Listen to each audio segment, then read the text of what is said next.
Hello, আসসালামু আলাইকুম। কেমন আছেন আপনারা? আলহামদুলিল্লাহ আমি ভালো আছি। আজকে আমি রান্না করব লইটা আর পুঁটি, দুই রকম শুটকি রান্না করব এমনি মশলা দিয়ে। আসুন আমার সঙ্গেই থাকুন।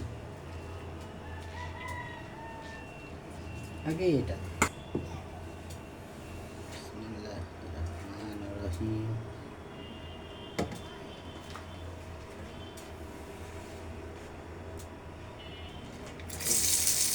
দেখাও এখন ভিডিওতে।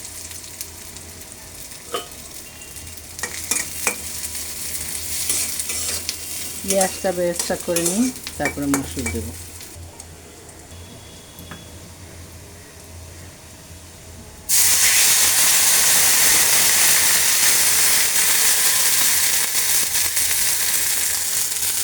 এখানে মশলা আদা রসুন কুচা কষা, এটা লবণ, হলুদের গুঁড়া, ধনিয়ার গুঁড়া, হলুদের গুঁড়া, মরিচের গুঁড়া সব আজকে পেস্ট করে রাখিনি, দিয়ে দিলাম।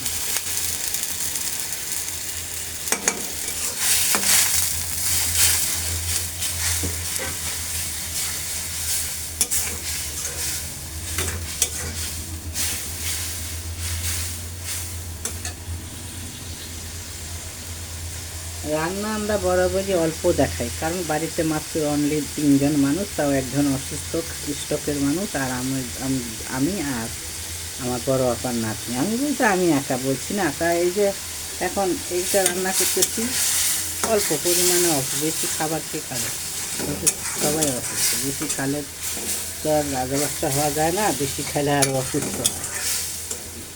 কেউ তো নাই দেখার আমাদেরকে। হ্যালো গাইস, এই যে মাছ দিলাম, শুটকি মাছ, লইটা শুটকি আর কয়টা আবার পুঁটি দেয়, যে লইটা শুটকি এগুলো পিস পিস করে কেটে নিচ্ছি। এই যে এগুলো লইটা শুটকি হাতে মশলা ভুনাচ্ছি। এই শুটকি মাছগুলো খোলাতে ভেজে নিচ্ছি, নিয়ে যে ধুইছি। আর এই যে লইটা শুটকি দিচ্ছি, এই যে এগুলো লইটা বড় বড় লইটাগুলো এরকম পিস করে করে কেটে নিচ্ছি, নিয়ে এটা কিছুক্ষণ কষাবো। পরিমাণ মতন তেল মশলা যেমন খাবেন, যে যেমন খাবেন, আমরা অসুস্থ, যে যেমন খাবেন তেমন দিয়ে নেব। তো বন্ধ করো।